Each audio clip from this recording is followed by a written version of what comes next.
여왕은 아름다운 성에서 살았습니다. 그녀는 꿈꾸던 딸이 있었습니다. 그 아이는 검은 머리에 백설공주의 피부를 가졌습니다. 따라서 그들은 그녀를 백설공주라고 불렀습니다. 여왕은 곧 죽었습니다. 왕은 오랫동안 슬퍼하지 않았고 1년 후 새로운 여왕을 궁전으로 데려왔습니다. 그녀는 아름다웠지만 화가 났습니다. 여자는 마법의 거울을 가져왔습니다. 매일 그녀는 그에 대한 그녀의 반선에 감탄하고 그에게 똑같은 질문을 했습니다. 누가 세상에서 가장 아름답습니까? 거울은 항상 진실만을 말해왔습니다. 따라서 정직하게 여왕의 아름다움을 칭찬했고 여자는 행복으로 빛났다. 백설공주는 자랐고 매년 그녀의 아름다움은 더 밝아졌습니다. 그리고 이제 다시 한번 거울에 말하면서 여왕은 이제 그녀가 세상에서 가장 아름답지 않지만 백설공주라는 응답을 들었습니다. 여왕은 자신의 궁전에서 이것을 견디지 못할 것입니다. 그녀는 충실한 하인에게 공주를 뚫을 수 없는 덤불로 이끌고 죽이라고 명령했습니다. 그러나 하인은 여왕을 위해서도 달콤한 소녀를 죽일 수 없었습니다. 그는 공주를 어두운 숲으로 데려와 그녀를 놓아주었습니다.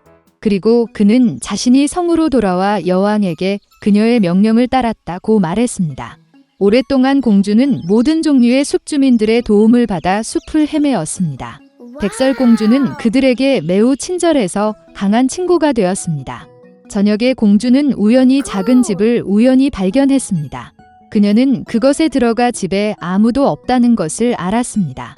테이블은 7인용으로 침실에는 7개의 유아용 침대가 있습니다. 그리고 이 집의 모든 것이 아주 작았습니다. 따라서 백설공주는 여기에 7명의 작은 사람이 살고 있음을 깨달았습니다. 길고 힘든 여정 끝에 그녀는 침대 중 하나에 누워 잠들었습니다. 7 난장이는 밤 늦게 집으로 돌아왔습니다. 예상치 못한 손님의 등장에 크게 놀랐다. 잠자는 백설공주는 너무 매력적이어서 드워프들은 그녀를 잠들기로 결정했고 그녀를 깨우지 않았습니다. 아침이 왔다. 백설공주가 일어나서 7 난장이를 보고 무서워했습니다. 그러나 그들은 그녀에게 애정이 있었고 소녀는 그녀의 문제에 대해 이야기했습니다. 그들은 즉시 백설공주를 좋아했고 난쟁이들은 그녀를 그들과 함께 머물도록 초대했습니다. 또한 그녀는 요리, 씻기 및 청소와 같은 집을 돌보는데 동의했습니다. 매일 아침 난쟁이들은 산으로 가서 금과 보석을 채취하고 밤늦게 돌아왔습니다. 일하러 나가는 그들은 백설공주에게 그녀가 사악한 계모를 두려워하고 낯선 사람들에게 문을 열지 않았다고 경고했습니다. 이때 여왕은 평소와 같이 비밀실로 가서 마법의 거울과 이야기를 나눴다. 그런데 거울은 갑자기 그녀가 세상에서 가장 아름다운 것이 아니라 백설공주라고 말했습니다. 공주가 아직 살아있고 집에 있는 놈들과 함께 살고 있다는 것을. 여왕은 매우 화가 나서 백설공주를 직접 다루기로 결정했습니다. 그녀는 비밀실로 가서 독이 있는 사과를 요리했습니다. 겉은 매우 아름다웠지만 누군가 한 조각만 먹으면 죽을 것입니다.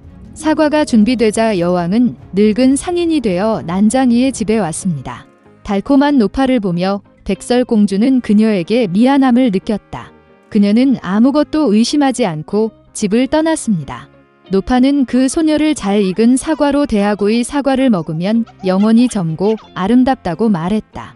백설공주는 그녀를 믿었고 사과를 물자마자 죽어 숨을 멈췄습니다. 만족스러운 여왕은 궁전으로 갔습니다. 저녁이 되자 드워프들은 퇴근하고 백설공주가 바닥에 누워있는 것을 보았습니다. 그녀는 숨을 쉬지 않았습니다. 그들은 너무 큰 소리로 흐느끼고 애통해 근처 숲에서 사냥을 하고 있는 잘생긴 왕자가 그들의 외침을 들었다. 모든 동물을 두려워하는 어떤 종류의 울부짖음이 그에게 흥미로워졌습니다. 왕자가 난장이의 집을 발견했을 때 백설공주를 보았습니다. 그녀는 너무 아름다워서 어린 왕자가 즉시 그녀와 사랑에 빠졌습니다. 그는 백설공주를 치료할 수 있는 의사가 있기 때문에 드워프들에게 그녀를 데리고 성으로 데려가도록 설득했습니다. 드워프들은 그것을 허용했습니다. 그런 다음 왕자는 하인에게 공주를 어깨에 매라고 명령했습니다. 그리고 그들이 그녀를 안고 있을 때 하인들이 덤불을 우연히 발견하고 뇌진탕으로 백설공주의 입에서 독사과 한 조각이 떨어져 깨어났습니다. 어린 왕자를 보고 그 소녀도 그와 사랑에 빠졌고 그와 결혼하기로 했습니다. 그들은 또한 사악한 계모를 결혼식에 초대했습니다. 백설공주가 아직 살아있고 이제 길고 행복한 삶이 그녀를 기다리고 있다는 분노로 여왕은 마법의 거울을 깨고 다시는 보지 않았습니다. 오래전 작은 왕국에 무엇보다 옷차림을 좋아하는 왕이 살았습니다. 그는 탈의실에서 하루 종일 새 드레스를 입고 거울 앞에서 과시할 수 있었다. 그래서 인생의 모든 경우에 그것이 극장에 가는 것이든 아침 식사든 상관없이 왕은 최고의 직물과 가운을 준비했습니다. 그러던 어느 날 2명의 사기꾼이 왕국에 도착했습니다. 수도의 거리에서 그들은 옷을 입는 것을 좋아하는 왕에 대해 들었습니다.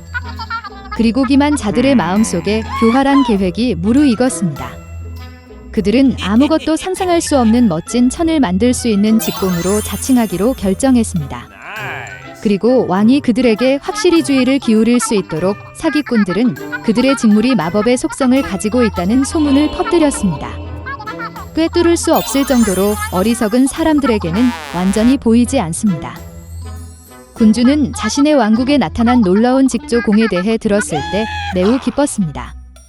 결국 그는 왕실 고문과 주제 중 어느 것이 어리석은지를 이해할 기회를 가졌습니다. 다음 날 왕은 직공을 소환하여 금으로 샤워하고 마법의 천과 금실로 최고의 드레스를 꿰매라고 명령했습니다. 그런 다음 사기꾼들은 모든 귀중한 재료를 가져다가 금을 가져다가 일을 시작했습니다.